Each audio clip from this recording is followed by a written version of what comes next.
Alrighty. This is take two.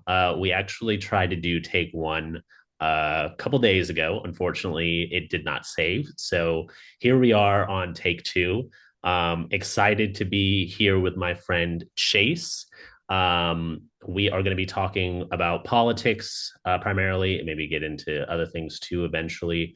But I'm excited to see where this goes. How are you feeling today, Chase?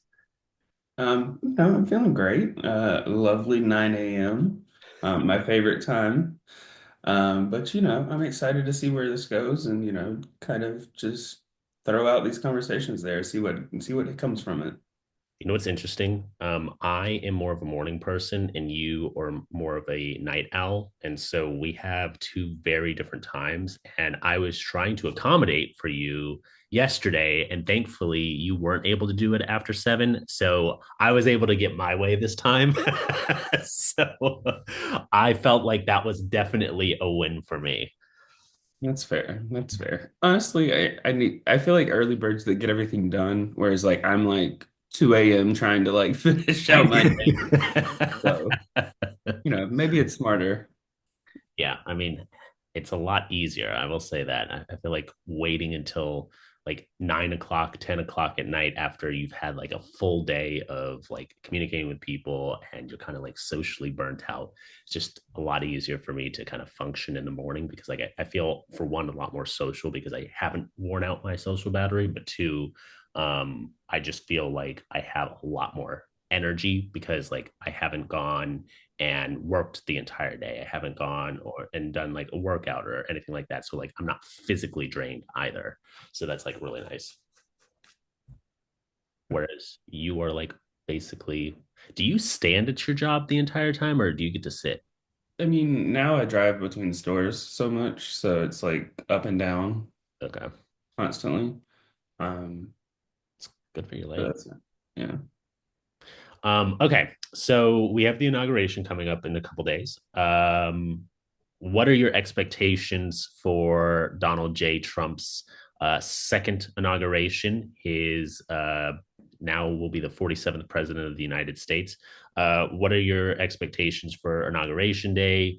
And what do you think that his number one priority is on day one? Hmm. Well, I guess I'll start out by commenting on the presidential dais or whatever the area that they're sitting on.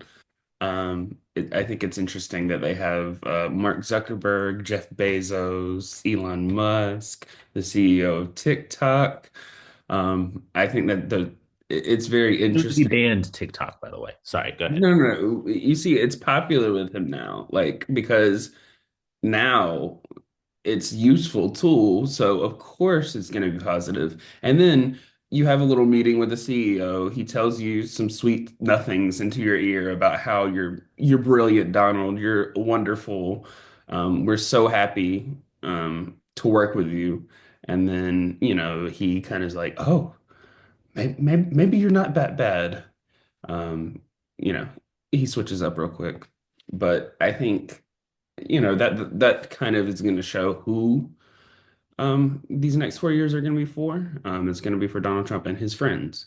And his friends will be the people who, these figures for years who sat there and kind of leaned almost maybe a little bit more democratic, right? Like, I mean, we act like Elon Musk has been this conservative for years, and it's like Elon Musk voted for Joe Biden in 2020. Like, let's be honest with each other. Elon Musk is just getting money from this.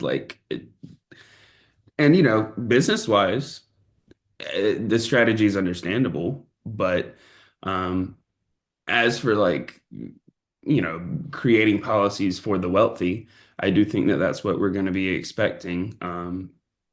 As for Inauguration Day, I'm not sure if it's going to be another, American Carnage speech or what. We'll see. Donald Trump has such a way with words, so we'll see what he does. But beyond that, I think really like tariffs and immigration are going to be the two biggest kind of starting points, and probably make the most noise um, for the first maybe week or so. There's going to be a flurry of executive orders, whether that's the day after or what. I'm not sure. Um, but I do think those are going to be a lot. Probably very challenging for the average consumer with tariffs and things like that. But, the average consumer is not really the people that they're concerned with. I mean, it's kind of complicated because you're right. Like he's going to have the billionaire class, over his left shoulder, Mm. um, there to cheer him on and act like they've been supportive of him for the past 4 years, even though we have Mark Zuckerberg, who's primarily, or Facebook in particular, or Meta now, who's primarily donated to Democratic campaigns. We've got Jeff Mhm. Bezos, who has done the same thing, and now suddenly switching up, thinking that because Trump is now the president of the United States, that they have to fall in line and start kissing the ring, even though in reality it seems like they're going to be the ones that are kind of controlling what's going on. But I want to go back to what you were saying about immigration.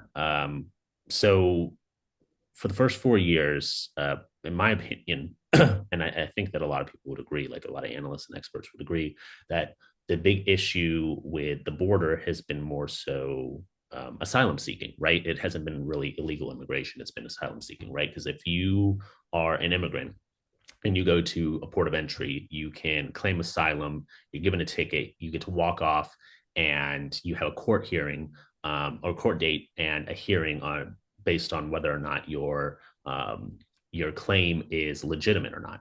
And usually those claims take like over a year. They're backdated over a year before they're actually able to really get in the door and talk about their claim. So, what are your thoughts on immigration? Do you think that he's actually going to do anything to fix the asylum process, or do you think that we're going to get a bunch of the same? I mean, I don't think he would.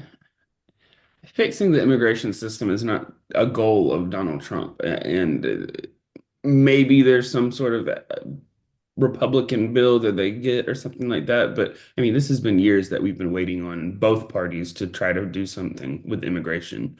Um, I don't think we're going to get the border resolved without some sort of immigration reform. You can't tell everybody in the world that America's great and America's wonderful and all these different things. And, there's so much opportunity here and expect them not to want someone to cash in on that. Like we have this concept that, well, it's just for Americans. There's all these different things. And it's like none of us would be here without immigration besides Native Americans and, um, you know, um, people who were brought over here without their options for that. Um, but I think when you look at like what he will do, it's largely going to be probably trying to restrict immigration and restrict border crossings and I guess to keep building the wall. It doesn't really seem like, we have airplanes, but I don't think he's heard of those. Um, but yeah, like I think it's going to be a flurry of executive orders around immigration. You're going to have probably some sort of birthright citizenship attack, which